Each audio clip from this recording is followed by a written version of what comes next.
Greetings, everyone. This is Judge Jackson coming to you once again with another Vedic perspective. And as I'm going to be speaking on something, we're going to be continuing our Rasi series. We're going to be talking about the fourth sign today. And that sign is Cancer, or in Sanskrit, Karkata Rasi. We're going to be talking about this today because it's the fourth sign, and this is the order that we're going in. So, what is Cancer? Cancer is essentially the divine feminine. We all have it. It's ruled by our moon. And everything the moon signifies.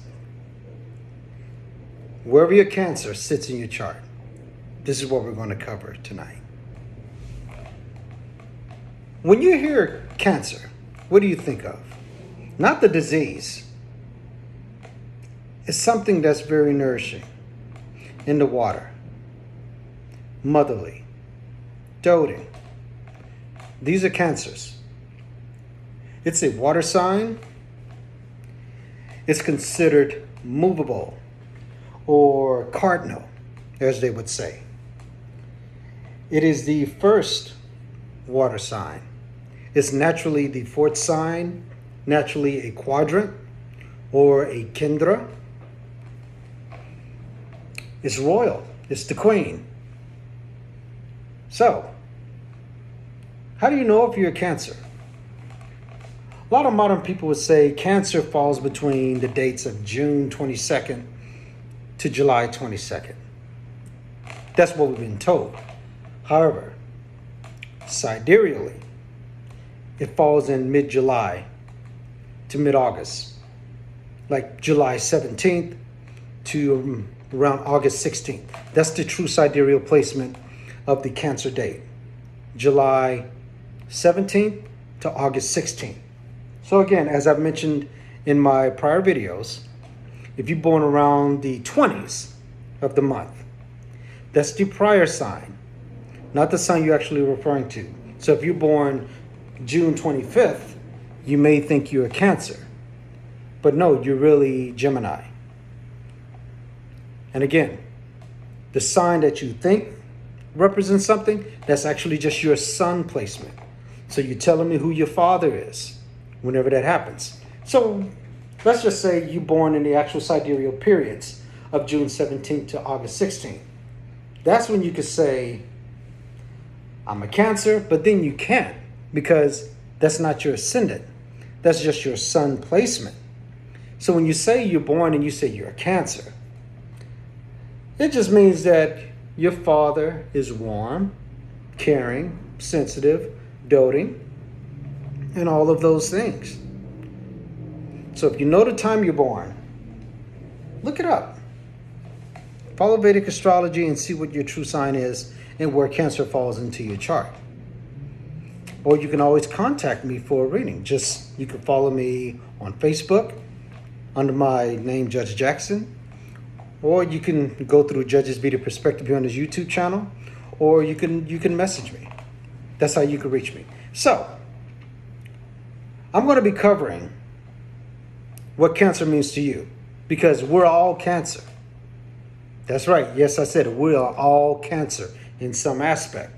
Because if you were to look at your natal chart, there would be all 12 signs. It's just a matter of where Cancer falls into your chart. So this is what I'm going to be covering. Starting with the actual Cancer ascendant. So, if Karkata Rasi is your first house, consider yourself the caring type, man or woman. You were born here to learn how to be happy, how to manage a home, and how to take care of your place of birth. Because Cancer is the nest.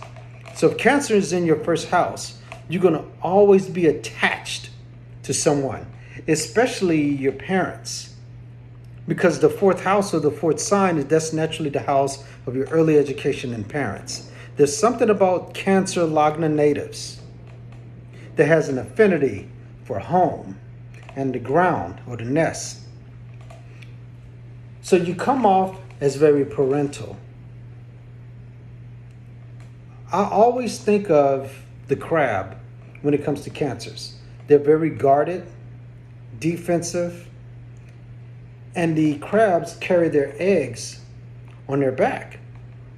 So anyone that Cancer Lagna natives hold dear, they're going to mention them. Not to mention the emotions that come behind it. You're very caring. So whenever you express yourself, I wouldn't be surprised if a Cancer catch themselves tearing up. You are lovely people. As a matter of fact, there's 3 nakshatras that falls into Cancer. You have Punarvasu, Pusha, and Ashlesha. Yeah, Punarvasu is the becoming of a Cancer. Pusha is the essence of Cancer. And Ashlesha is the rebellion of Cancer. So if you're a Cancer Lagna and it falls in any of those 3 nakshatras, it gives me the nature of who you are. As a matter of fact, Cancer natives, they're not deemed as the most intelligent because their Gemini is in the 12th house, but they don't need it. All you need to do is nurture Cancer natives. Cancer in the 1st house, that's all you have to do. Is be yourself, be loving. You could be intelligent, depending on how strong your Mercury is in your chart and your Jupiter, because Jupiter is exalted in Cancer. But just consider this. Don't worry about if you're the smartest or the brightest, because your genius is nesting, caring, and protecting. We all need that. Don't ever take a Cancer for granted, because once they leave out of your life, you're gonna miss those hugs. Believe me, you will. And they have resources. Cancer Lagnas have plenty of resources that they want to help others with. Definitely consider that. Now, if you have Karkata Rasi in your 2nd house, these are the Mithuna Lagnas, so the Geminis. Why would Gemini have Cancer in their 2nd house? Well, 2nd house is speech. 2nd house is the face. When Geminis speak, they care. They love speaking. 3rd house is mainly communications, but the 2nd house is your speech, your tongue. If you were to hear Gemini talk, they're very convincing, alluring, and soothing. They could speak emotions into existence, because that's the moon will rule a Gemini's 2nd house. So when a Cancer is speaking or eating something, it has to be soft. It has to be moist. Because people that talk and people that talk abundantly or incessantly, you got to drink water. Because when you talk, you get dry mouth. That's why Cancer in the 2nd house is there, because Geminis, they love to speak. That's why Cancer in the 2nd house is there. Drink plenty of water when you talk. That's why I got me some tea right now. So, I'm not a Cancer ascendant, but you get the point. Gemini, also, when you talk, they can switch it up because you're speaking with your emotions. So be careful who you talk to. Or if you're listening to a Gemini, be careful what they say, because it could be pulling your strings at the same time. Now, if Cancer is in your 3rd house, these are the Vrishabha natives or Taurus ascendants. Why is Cancer in your 3rd house, Taurans? This is communications. This is your courage. This is your efforts, your neighbors, your penmanship. Taurans write with their feelings. Very poetic. I wouldn't be surprised if a lot of Hallmark artists or Hallmark writers are Tauran ascendants because they got that caring, communicative nature of Cancer there. The planet that rules Cancer is the moon. And moon is exalted in the Rohini Nakshatra portion of Taurus. That's why they're able to convey a message through communications.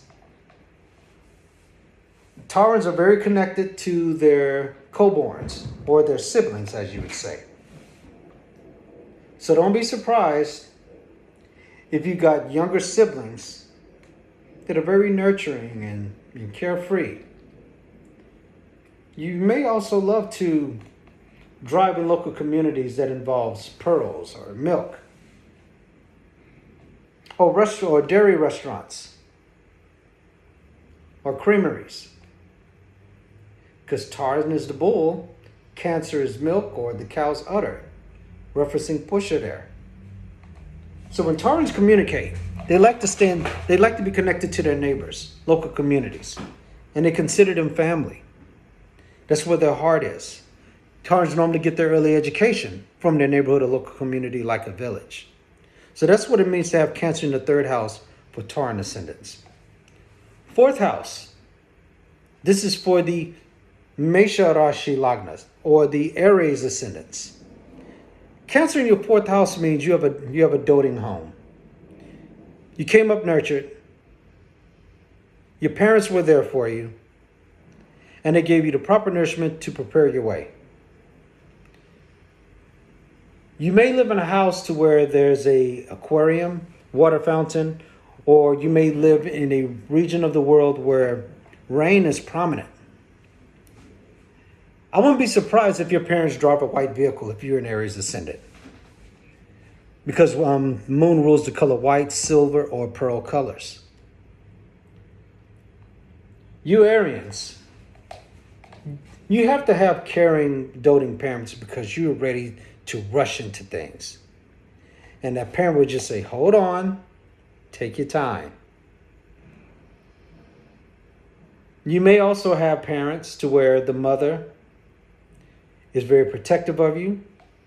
You may also be favored by a particular parent because they care about you so much. Normally, Arians are favored children because of that. So don't take advantage of that when it comes to your other siblings.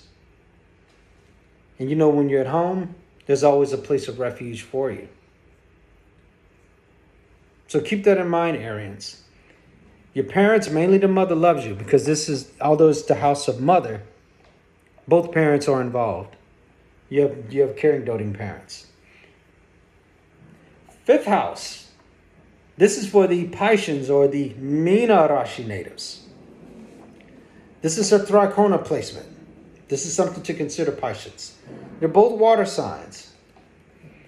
So fifth house means self-expression, progeny, children, past life good credit, speculative gains, gambling, sports, celebrity status. Put Cancer here. The Pisceans are able to fully express themselves. They're just full of love. They're very poetic. They're very dreamy. And that being your trinal placement.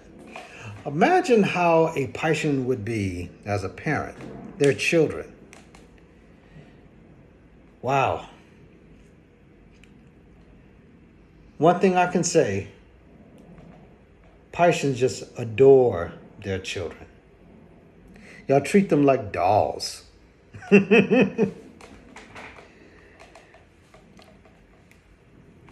Pisceans and their children, they have a pair bond. They don't want to leave their mom or their dad at all. You grow up teaching your children just how to care about anything. It could be pets, microscopic organisms, trash and recycling. That's what you're involved in. When it comes to your creativity and self-expression, Pisceans, and your love interests, you want them to be caring. You want your men to be sensitive. Piscean women, they get with men that are in touch with their feminine side. Because Venus is exalted in Pisces, however, the fifth house is the house of self-expression. This will make you great actors, great performers, thespians. You love to share your fun because Cancer is about sharing and caring.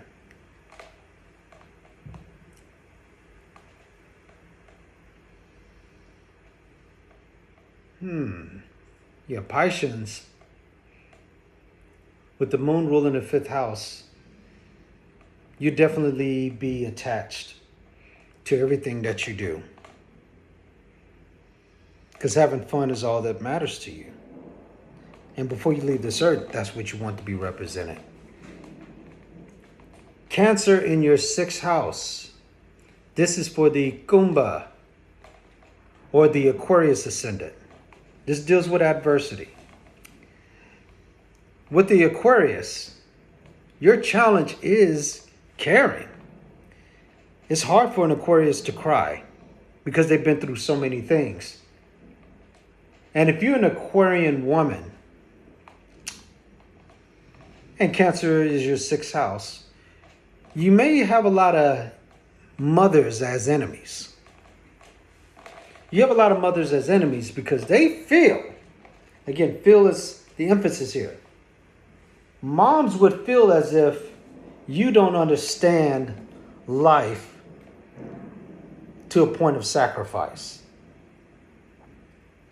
You don't get with sensitivity, you don't get with patience, you don't get with emotions, because Aquarians are all idealists, humanitarians. So what are you going to deal with, Aquarians, when mothers challenge you? You got to prove to them you're capable of putting someone else other than yourself first. This is also the house of diseases. So Cancers tend to have a lot of stomach issues because Cancers are a very watery, oily sign. Aquarius is very Vata. So you got to include a lot of nutrients, a lot of fluids into your diet. Aquarians are very dry, even in their feelings, very dry. That's why Cancer is there to push you and challenge you to open up those tear ducts. So Aquarius, tap into your feelings, or enemies of emotion will come after you because they feel you're being disingenuous and careless about how other people take things, as insensitivity. Cancer in your seventh house. This goes for the Makara Rasi, the goat, or in some cultures, the alligator, the Capricorn. Capricorns don't care about anything a Cancer has to do. That's why it's in the opposite of itself. Cancer is naturally the 10th house, while Cancer is the 4th. So they're career driven. They're not home driven. Capricorns, you may wind up meeting someone that's a homebody or that was raised to take care of a home while you're too busy focusing on chasing a degree, going after life, climbing a corporate ladder, and taking life by the horns. So everybody that you encounter or that you will be in a relationship with, they will want to tell you enough is enough. How high do you have to climb? It's okay to sit around and care about something other than yourself.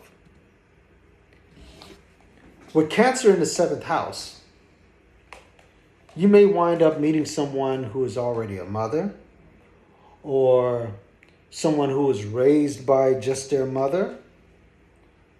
Or if you're a woman Capricorn, you may wind up meeting a man who's close to his mother or was raised by his grandmother on his maternal side.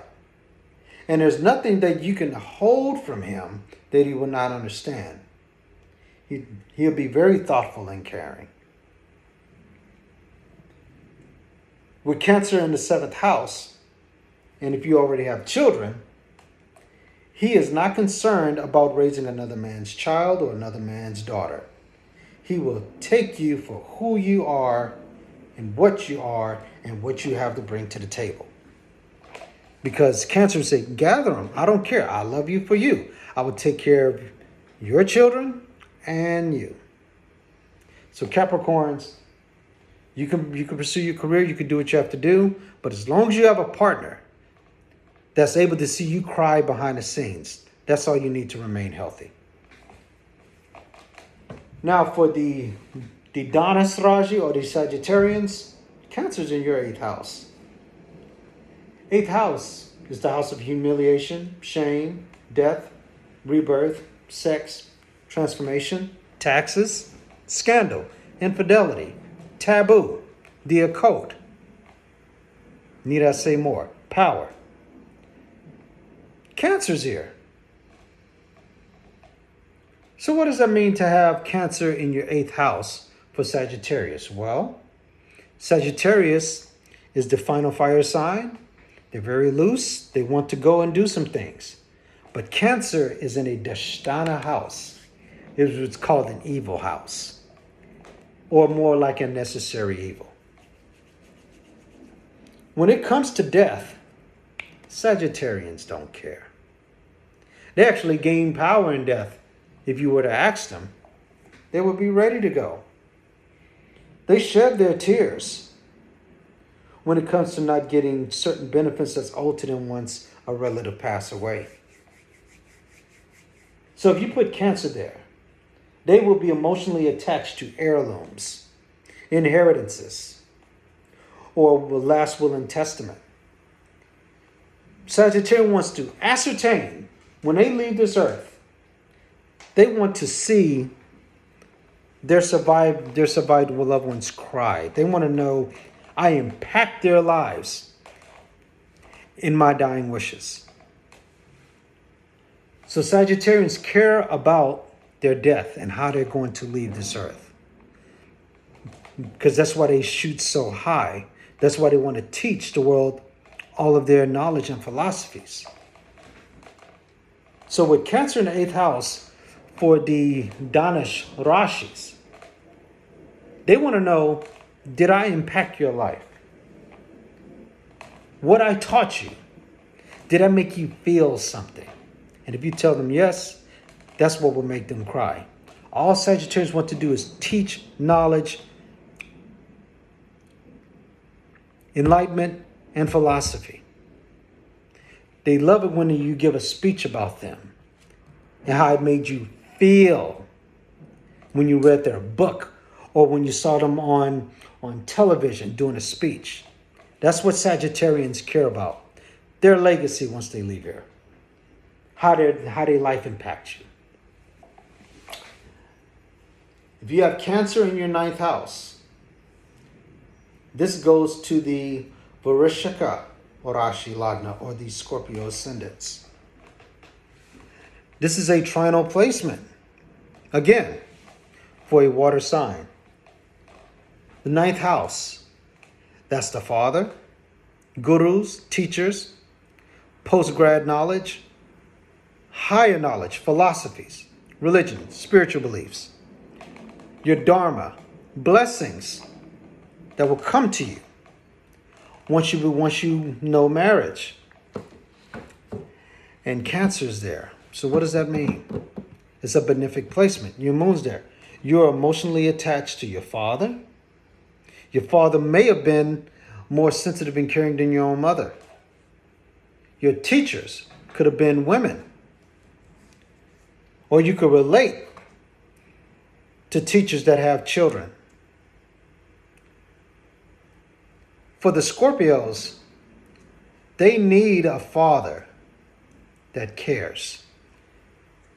Because with the Scorpios or the Varishikas, along with the Aquarians or Kumbhas, you've had the hardest upbringing. So it's no wonder your 9th house is required for Cancer. When Scorpios go to school or college or training at a vocational facility, notice how they get attached to their teachers. because it's something they never experienced at home. Because the fourth house of a Scorpio is Aquarius. No feelings there. If I can't get feelings from my mother, can I at least get it from my father or a coach or a drill sergeant? If you decide to go to the armed forces, I need someone that would teach me, that loves me. That's why Cancer is in your ninth house, Scorpios, because you need someone that cares about you and would rather be a teacher of sense. I want you to consider that. If you're a Scorpio ascendant, did you care more that your teachers had love for you, or your father more than your own mother? I want you to think about that. Now, if you have Cancer in your 10th house, this goes for the Tula Rashis, or the Libra natives. Here's what I can say about this. This is a quadrant. This is the highest Kendra placement. This is your duty to the world. You care about your public image, Librans. You care about how people see you. You're very careful about your purpose here. If you are a Libra and you're an actor, you prefer drama over comedy, action, or thriller. Because you want to show your tears. You want to show the world that you love them. Because Librans are all about fairness and balance. But it's hard for you to cry because nobody knows how you feel. But you will display it in front of the public eye. You want everybody to know you have a heart. I have tear ducts. That's your ultimate goal, is the 10th house. And you saved it all for that moment. 10th house also rules the lower posterior, or the knees, somewhere near the legs. Librans like to dip their legs into water. It's good. Because Librans like to feel that soothing down there. But up here, I want you to see me that I care. 10th house is also the house of authority figures, the government. Your boss, your manager, may be a mother. If you go into a business or a career, Librans, make sure that the CEO, the owner, or the founder, someone in a high position, is a mother. That's success for you. That's the secret I want to give you. Librans fit well in those type of positions. Your career should be feminine based, man or woman. You will thrive because the arts, theater, Hollywood, that's all ruled by Venus. I want you to really process that, because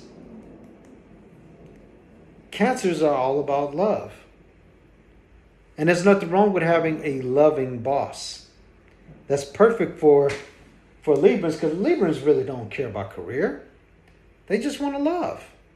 So if you decide to go for a career, pursue something that's nurturing. Or if a mother's the CEO, I guarantee you that'll work. It'll suffice. Karkata in the 11th house. This is for the Virgo, or the Kanya natives. This is the house of siblings, older siblings. The house of your hope, wishes, and dreams coming true, network circles, and friendships. I wouldn't be surprised if Virgo's mothers wind up becoming a friend later in their life. That's what it means. Your hope, wishes, and dreams coming true for a Virgo. They want to share it because they worked so hard trying to prove something. And this is the culmination of it all. When it comes to your elder siblings, you are definitely attached to them. You love your big brothers and big sisters. And it doesn't matter the gender. Growing up, they were there for you because your third house of Scorpio is trinal to the 11th house. So both of your houses of siblings, they are water signs. That means you have a deep connections to your co-borns. If you were to have a sibling that were to have passed, you still consider them alive. You probably visit their graves. You probably make figments of your imaginations of them because they had that close of a connection. They were like the second parents in your household while your parents were unavailable. So when it comes to Virgos, it's okay to still think and consider your siblings. And the fact that your mother is now your friend, it means she wasn't really much of a parent to begin with. That's why your older siblings, brother or sister, took the mantle and became nurturing and motherly. I wouldn't be surprised if you had an elder brother that taught you how to swim, tie your shoes, or how to defend yourself. I wouldn't be surprised if you had a sister that taught you how to survive, or to cook, or to dress a certain way. That's what I can say about Virgos with their 11th house. They care about their brothers and sisters, and they will die for them. If you have Karkata in the 12th house, this is for the Simhi ascendants, or the Leos. Leos is ruled by the sun. Very pride and sattvic, bold and proud. Do proud people cry? It's highly unlikely. 12th house is the house others can't see. Only the native can. So if you put Cancer in the 12th house for Leo natives, they won't show their tears. Maybe when they're alone. But they can't show you their soft side because they consider that weakness. Leos are born in this life because in past lives, they didn't want to lead. And maybe their feelings got in their way or caused them to fail. So they want to put their hearts behind them, their feelings behind them. So wherever your moon is in a Leo ascendant's chart, that's where you're going to express your feelings. So, when it comes to foreign lands, you'll show your tears. But in your local surroundings, Leos, you act tough and bold. I can't hurt. But if you would have a secret affair, you would cry to them. Or if you knew somebody in a foreign place, you would cry to them. Or you would cry to your paternal grandmother. But you won't show your tears to anyone else. So wherever Cancer sits in your chart, covering from Aries to Pisces, from Mesha to Mina, that's the area where you care. And also pay attention to where your moon is, because the moon is your nakshatra, your birth star, or your Janma nakshatra. That's what Vedic astrology is mainly based on. It's lunar based, lunar mansions. So wherever Cancer sits in your chart, that's the area where you mainly care or emotionally attached to. Wherever moon sits in your chart, that's where you will display it. So I enjoy talking about this. And again, we all relate to Cancer. Just depends on where it is. So like and subscribe, Judge's Vedic Perspective. Follow me on Facebook.